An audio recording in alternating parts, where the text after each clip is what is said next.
Des pâtes. Y a-tu quelque chose de meilleur que des pâtes? La seule façon que j'ai trouvé d'améliorer ça, c'est d'en faire des maisons. Pâtes maison, farce maison, pis sauce maison. Aujourd'hui, on fait des raviolis. Des pâtes, c'est essentiellement des œufs et de la farine. Rien de plus que ça. Suffit de connaître les bons ratios pour avoir quelque chose de super. 100 g de farine par œuf de gros calibre, c'est la valeur sûre. Ici, je vais faire un mélange de 300 g de farine pour 3 œufs. Dans un grand bol, on va ajouter notre farine, à laquelle on va faire un creux au centre. Le creux va servir à y mettre nos œufs pour le mélange. Pas obligé de faire ça dans un bol, mais personnellement, je trouve que ça gère pas mal mieux les dégâts de cette façon. C'est pas obligatoire, mais je conseille toujours d'ajouter une petite touche d'huile. Le gras que ça ajoute, ça donne beaucoup de souplesse à notre pâte, puis ça l'aide beaucoup à éviter que ça déchire quand il est le temps de l'abaisser. À l'aide d'une fourchette, on va commencer à ramener notre farine vers nos œufs en brassant tranquillement. Cette étape-là, elle peut être faite à la main, mais c'est beaucoup plus salissant. Tu te ramasses avec les mains pleines de pâte collée. J'attends que les œufs soient majoritairement incorporés avant de commencer à pétrir à la main. Cette étape-là peut prendre 5, 6, 7 minutes, c'est normal. C'est à force de repli et repli que la pâte va incorporer de plus en plus de farine. Gênez-vous surtout pas de prendre les petits morceaux rebelles qui essaient de se sauver puis de les forcer dans un pli. Puis on continue de plier, puis replier, puis replier. C'est en repliant qu'on développe le réseau de gluten élastique qui va éviter à vos pâtes de se déchirer quand vous allez les manipuler. Petite note personnelle pendant que je finis de pétrir ma pâte. Beaucoup de recettes suggèrent d'ajouter du sel dans votre mélange. Je le conseille pas. Les grains de sel déchirent souvent la pâte quand on la passe au laminoir, particulièrement si on veut des pâtes minces. Le sel, on ajoute ça dans l'eau de cuisson ou dans notre sauce. Puis regardez ça, on se retrouve avec une belle boule de pâte. On va couvrir ça avec une pellicule plastique pour au moins 30 minutes. Ça va permettre au gluten de se détendre et assouplir notre pâte. Pendant que ça repose, on va préparer notre farce. Une farce simple, mais vraiment pleine de saveurs. Ici, j'utilise mon bœuf effiloché que j'avais gardé à congeler au congélateur que j'avais mis sous vide. Je vais mettre en ligne une vidéo sur comment faire ce type de bœuf effiloché là pour ceux que ça pourrait intéresser. Mais en gros, c'est un rôti de palette cuit à la mijoteuse dans un bouillon de soupe à l'oignon. Vraiment très simple. On le tranche en plein de petits morceaux qu'on va ensuite tout défaire en plus petits pour se retrouver avec plein de mini morceaux de bœuf effiloché. On va mettre ça dans un bol en attendant de préparer le reste.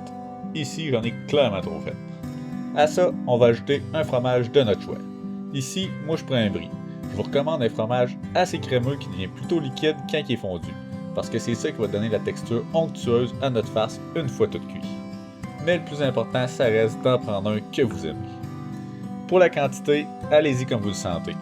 Mais ça en prend quand même une bonne quantité parce que c'est ça qui va donner une bonne texture.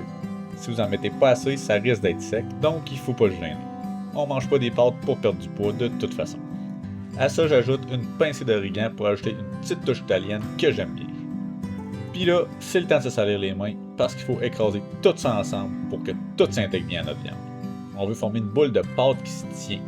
C'est pas appétissant, mais ça va prendre tout son sens une fois dans l'assiette, croyez-moi.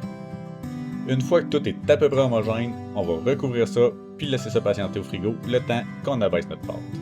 Retour à notre pâte qui a fini de reposer.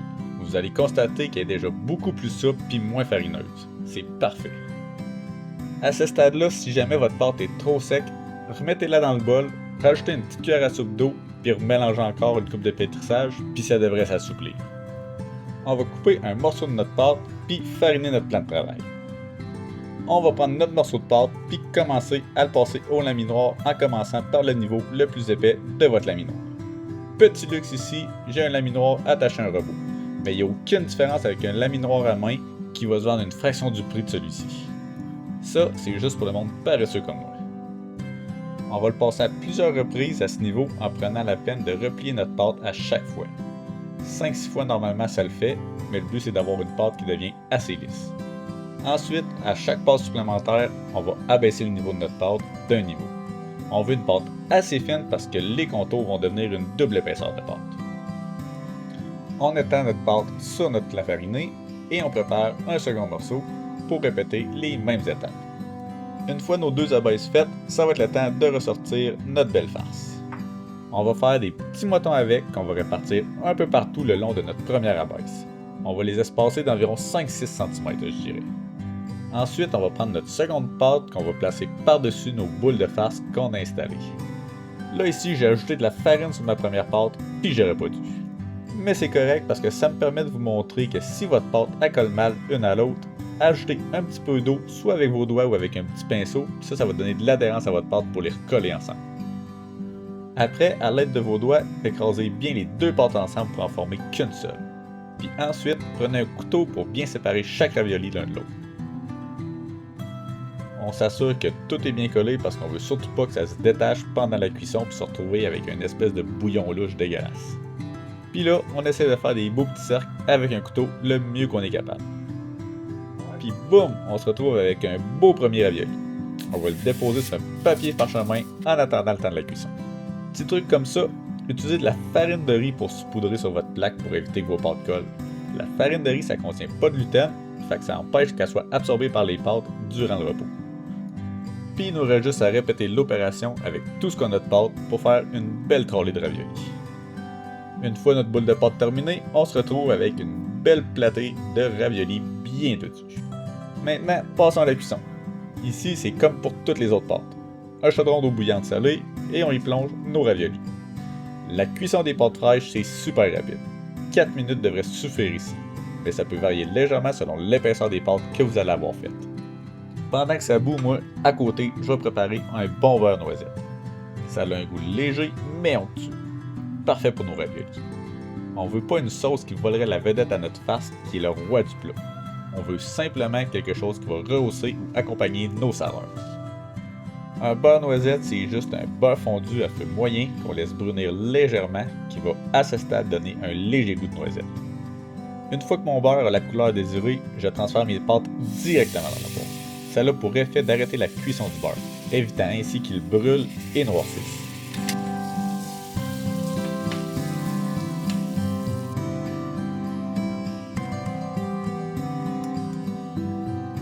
On est enfin prêt à servir. On dépose dans une assiette nos raviolis, qu'on arrose ensuite de notre beau beurre noisette. Et voilà une belle assiette prête à servir, à être dégustée avec une farce onctueuse et ultra rassasiante. Sérieusement, ça goûte le ciel. Les pâtes, c'est délicieux, mais les fraîches, c'est à un tout autre niveau.